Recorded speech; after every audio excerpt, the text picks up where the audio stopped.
Sir एक अंतिम सवाल है, क्योंकि आप अक्सर ज्योतिष और जन्मपत्री में आप बहुत विश्वास रखते हैं और उनका उदाहरण कई बार आप देते हैं, तो क्योंकि अब जम्मू कश्मीर का चुनाव हो रहा है, ऐसे में क्या आपकी जानकारी ज्योतिष और जन्मपत्री के लिहाज से वहाँ की सरकार या नतीजों को लेकर कहती है? देखो, ज्योतिष तो कह रहे हैं, लेकिन क्या करें, नरेंद्र मोदी अमित शाह ऐसे हैं कि ज्योतिष को पलट देते हैं ये कई दफ़े।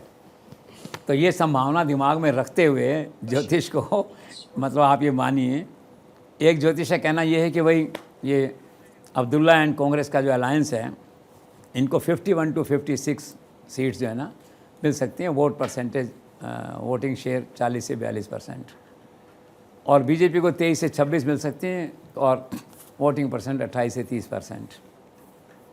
और तीसरी जो पार्टी है महबूबा, इसको 5-7-60 ऐसे मिल सकती हैं 18% वोट के साथ में करके जो है। तो उनके हिसाब से ज़्यादा संभावना उस अलायंस की बनती है जो पहला कांग्रेस और उसका किया हुआ है।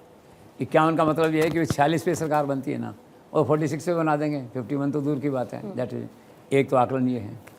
दूसरा आकलन जो कुमार गणेश हैं वहाँ के राजस्थान के ज्योतिष जो करते हैं, उनका भी इसके आसपास है। वो 56 के बजाय 51 कहते हैं मान लो, और इनको जो अपन 26 कह रहे हैं तो उसको 22 कहते हैं या 27 कहते हैं।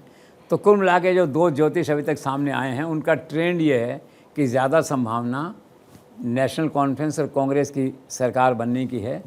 बट यू नेवर नो, जैसे मैंने कहा ना, चमत्कार हो सकता है। घाटी में जो कुछ नया इस तरह से हुआ है इस बार जो है, और अगर सिंगल लार्जेस्ट पार्टी बीजेपी आ गई तो सब पलटाया जाएगा, फिर ज्योतिष भी एक तरफ बैठ जाएंगे।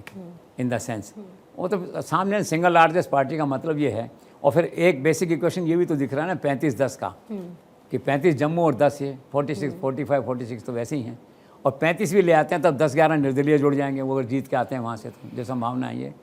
तो ज्योतिष के आकलन को सामने रखते हुए एकेडमिक इंटरेस्ट के लिए अभी भी ये आशा की जानी चाहिए, आशा इन ए वे कि ये मतलब स्पेकुलेशन अभी भी बाकी है देखने का कि ज्योतिष कितना सही उतरता है, और अमित शाह का और जो कैलकुलेशन है या जो स्ट्रैटेजी है वो कितनी कामयाब होती है, और बीजेपी कमल जिसे कहना चाहिए, कमल वहाँ खिलता है कि नहीं।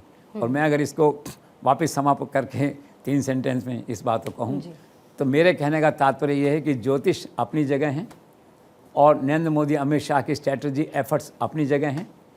अब देखना ये है कि ज्योतिष के हिसाब से जो आकलन है उनकी सरकार बनती है, या कि फिर बीजेपी सिंगल लार्जेस्ट पार्टी आती है, और राष्ट्रपति और फिर राज्यपाल का निमंत्रण मिलने के बाद वो कितने लोगों को अपने साथ जोड़ पाती है और सरकार बना पाती है कि नहीं।